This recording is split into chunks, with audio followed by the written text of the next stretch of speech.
as a people with one song, with one voice. Why is teamwork important? The answer might surprise you. When you strip away all of the excess, the importance of teamwork cannot and should not be underestimated. It's the bedrock on which all successful businesses are built. As a leader, you should never take teamwork for granted. To do so invites a dysfunctional team and eventual disaster. But what exactly is teamwork? Why is teamwork important for success? And how can you go about building teamwork among stakeholders in your sector? These may seem like simple questions, but the answers often elude many leaders. At its most basic, teamwork is a sense of unity. It's an enthusiasm that a group of people shares for their common interests and responsibilities.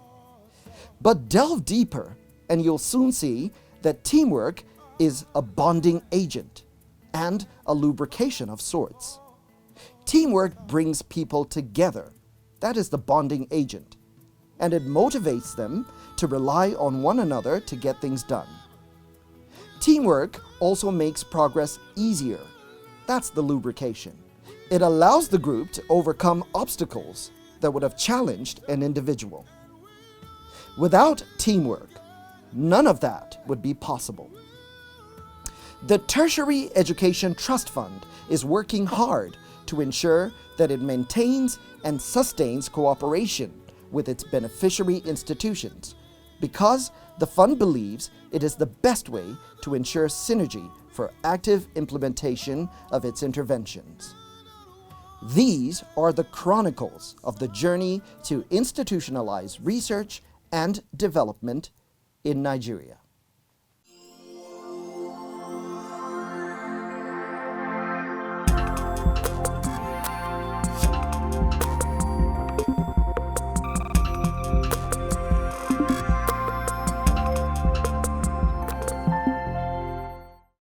Hello, and welcome to this edition of TETFund, The Paradigm Shift.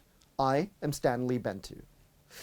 In today's knowledge economy, most of our jobs involve interacting with others that sometimes may not even be in the same line of profession.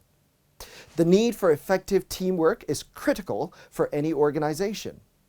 In every aspect of almost any endeavor, the diverse skills of various stakeholders are needed for reaching success. Now, this is the reason why the triple helix model even exists. It is the broader framework for a successful knowledge economy.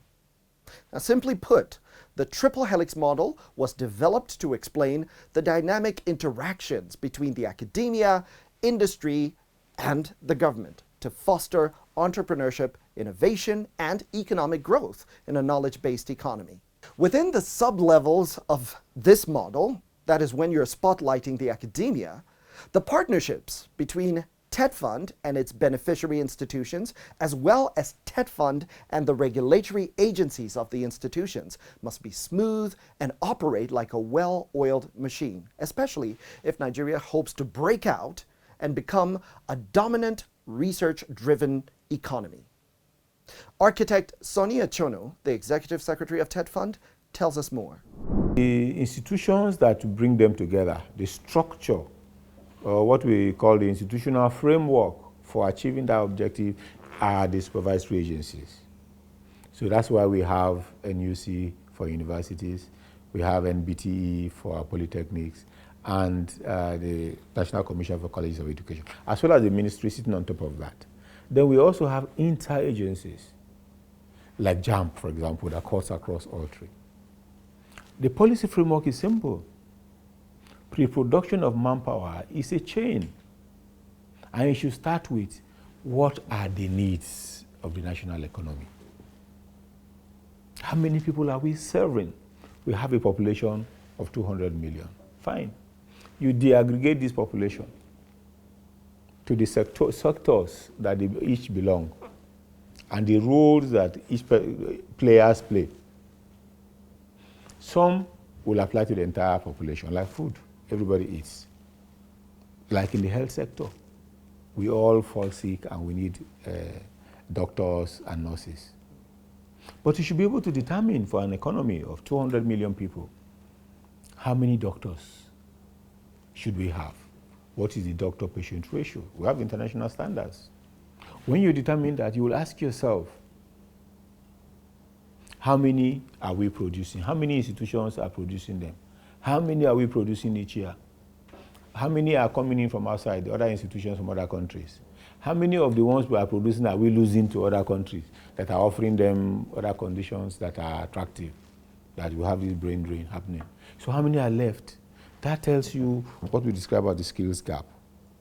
That is when you do that for all the various fields and areas and specializations, that's how you determine your manpower needs.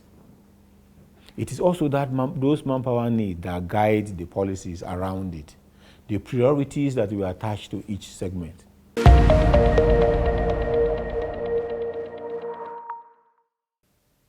Well, the TETFund chief executive certainly has his work cut out for him. But if he's to succeed, he would need the backing of the president through timely approvals of proposed intervention plans. After all, that's one of the reasons that TETFund came into existence. And that was to find a way to cut through the red tape that had for many years hampered timely responses to the need of tertiary education sector. This presidential backing emerged when the federal government recently approved the disbursement of the 2022 intervention funds to beneficiary public tertiary institutions across the country. The Executive Secretary of TETFund, architect Sonny Echono, made this known while receiving in his office representatives of the Committee of Vice Chancellors of Nigerian Universities, that is the CVCNU, here in Abuja. Let's take a closer look at the event.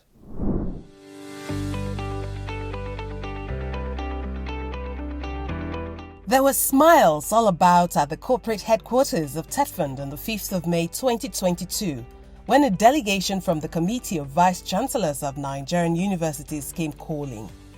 The delegation was led by its chairman, Professor Samuel Edomiakumo, who in his address expressed the committee's delight to meet with the Executive Secretary, architect Sonny Echono. According to him, the CVCNU, which is a corporate entity established in 1962, with a membership of 218 universities, comprising all federal, state, and private universities approved by the National Universities Commission, serves as a platform for assisting Nigerian universities attain academic, administrative, and community relations excellence through cooperation and exchange of ideas of its leadership. The CVCNU, as a key stakeholder in the higher education enterprise in Nigeria, felicitates with you on your appointment as Executive Secretary of this fund. We are very much aware of your pedigree in administration. We know that you will bring that wealth of experience to bear to this new assignment. Professor Edomiakumo reminisced that under the leadership of architect Echono's predecessor, Professor Suleiman Elias Bogoro, TETFund was quietly transforming its role and operations to its beneficiary institutions with a laser-like focus on research, innovation, capacity building, and information technology. And with that, they had begun to witness new trajectories in the fund's interventions.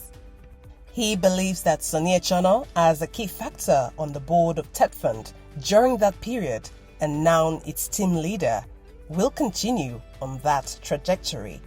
The chairman revealed the work being done by the CVCNU to combat plagiarism in final year essays and theses. We are comfortable that you will continue with these trajectories and introduce new vistas that will add value to higher education provision in the country. As you may be aware, the CVCNU is working closely with the fund to deploy the thesis digitization for Nigerian tertiary institutions. This is in addition to deploying our homegrown plagiarism detection software called EgoScan. The application is a best-in-class solution that will enable all final year and postgraduate students undertake a plagiarism check before they submit their long essays stroke thesis.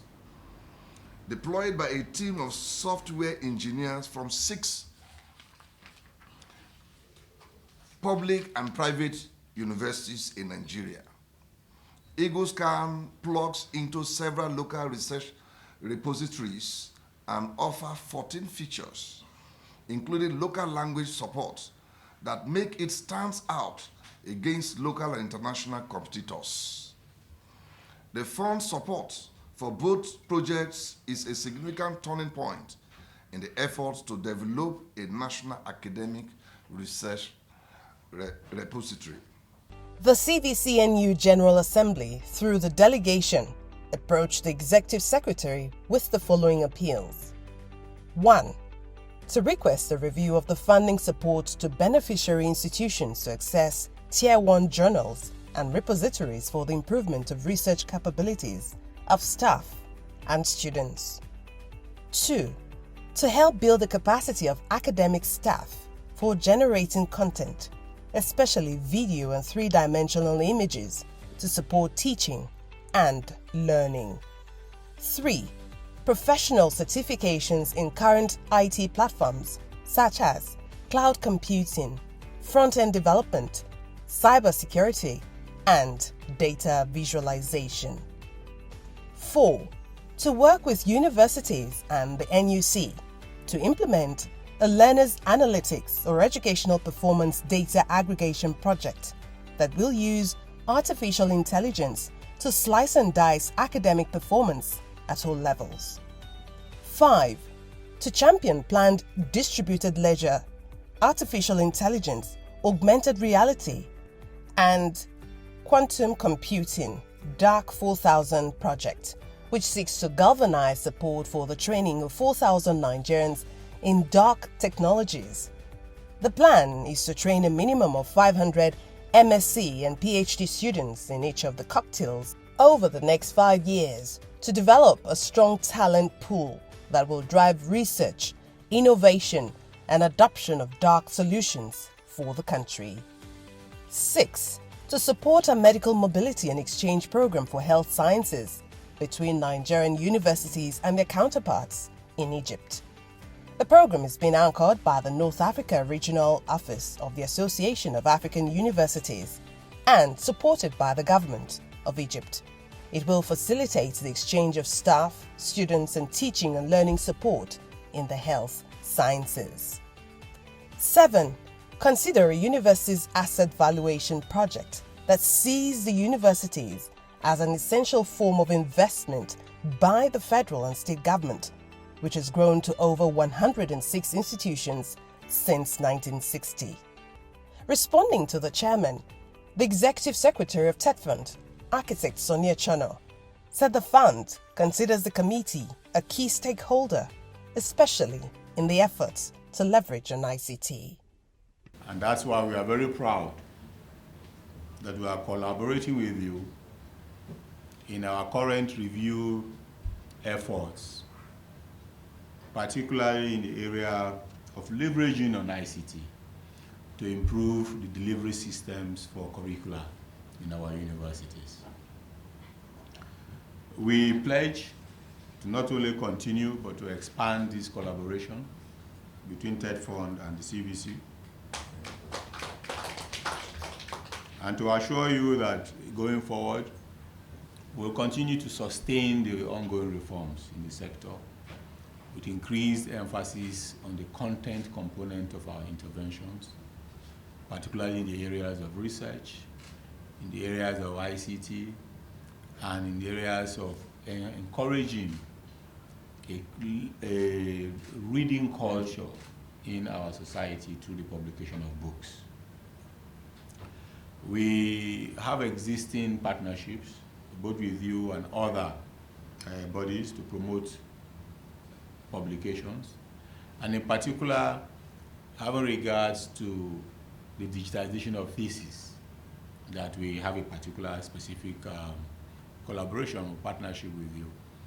We are confident that once this is accomplished, it will not only provide open learning resources for researchers and students who want to access previous work done in their respective areas of research, but also promote a culture of academic excellence. And we believe an anti-plagiarism device, as you have developed, will go a long way in detecting this and ensuring compliance. Indeed, we have adopted a policy in TETFund that going forward, all proposals coming to us for support must go through your system and receive certification that it has passed the minimum standard that is required for all publishers or for all authors before they can benefit from our support. And then the big reveal. The TETFund boss announced that the president had approved the 2022 disbursement proposal and guidelines that was submitted to him.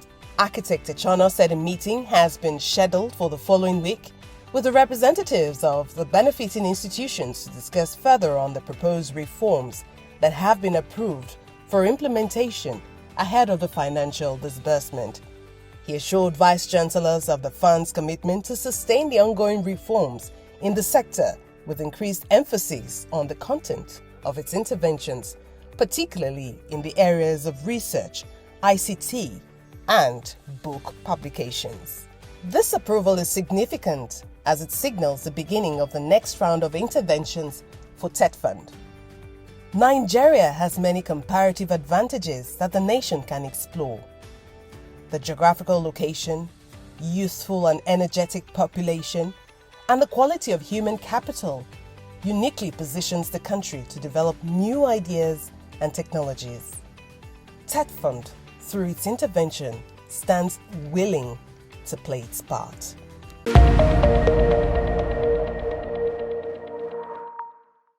Now, there was another strategic meeting involving TETFund and the agency's stakeholders. Now, this time around, the beneficiary institutions were the focus of TETFund's conversations. The Tertiary Education Trust Fund, TETFund, held an interactive session with heads of beneficiary institutions on Monday, the 9th of May, themed Ensuring Synergy for Active Implementation of TETFund's Intervention. The event is part of a series of engagement with stakeholders by the Executive Secretary, Architect Echono, to create smooth working relationships.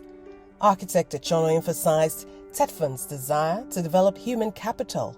Therefore, he gave assurance of the fund's continuous support to all critical areas, including research and development interventions, while including entrepreneurship education with a primary focus on digital literacy and ICT.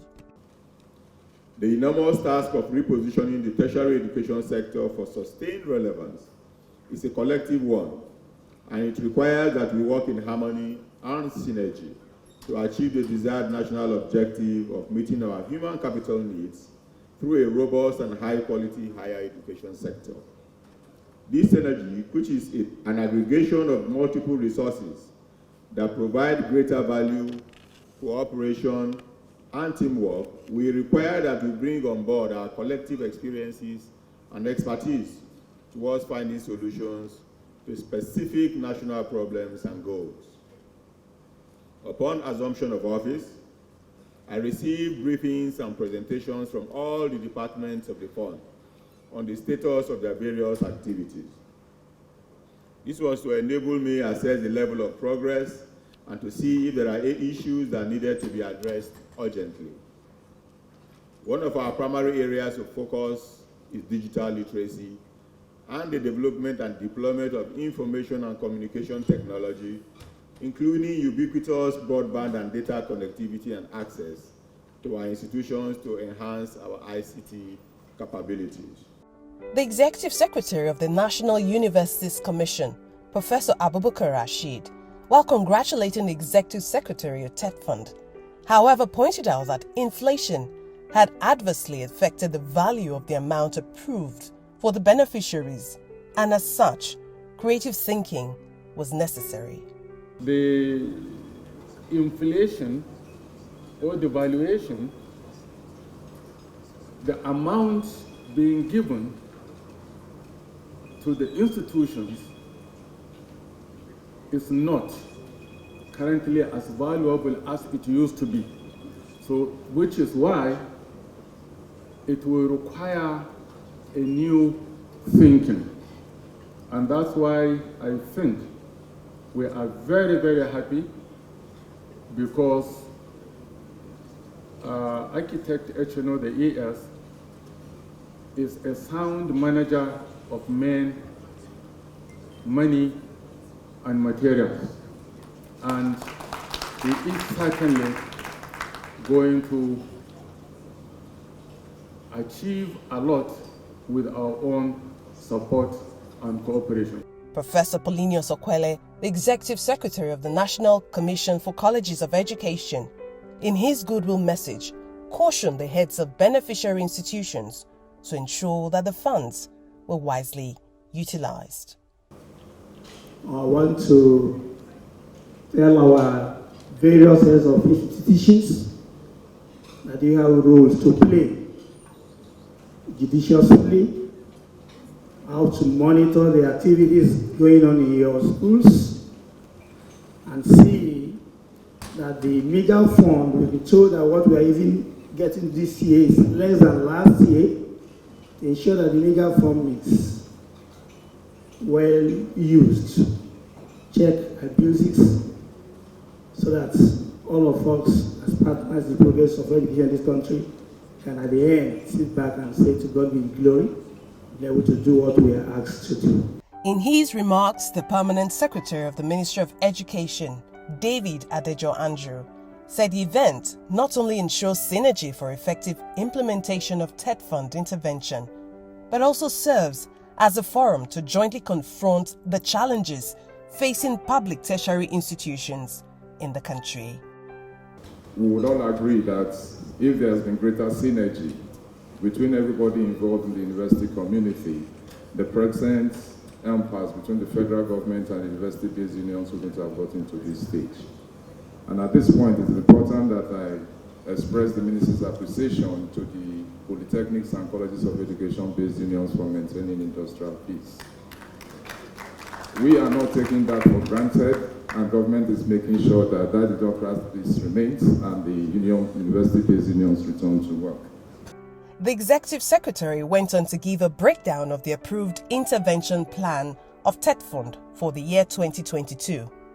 The disbursement guidelines for TETFund's annual direct intervention was summarized as follows: 642,848,138 naira to each beneficiary university, 396,780,086 naira to each polytechnic, and 447,758,804 naira to each college of education.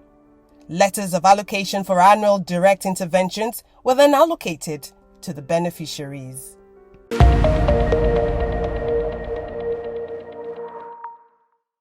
Achieving effective collaboration, especially between agencies and institutions, is never easy. Maybe the organizations are siloed, maybe there are too many people working remotely, or maybe most efforts are just unproductive. TETFund believes that it's important for us to remember that interventions can only be effective if you have a powerful collaboration strategy. When all the members collaborate together, they're able to utilize their respective experiences and their knowledge and also skills of everyone involved to achieve the shared goal. Not to mention, Collaboration also fast-tracks project deliveries, as stakeholders are able to combine their strengths and expertise to get things done. It's really that simple. And that is the paradigm shift. Join us again on the next edition of the program. Until then, thank you for stopping by. Good night.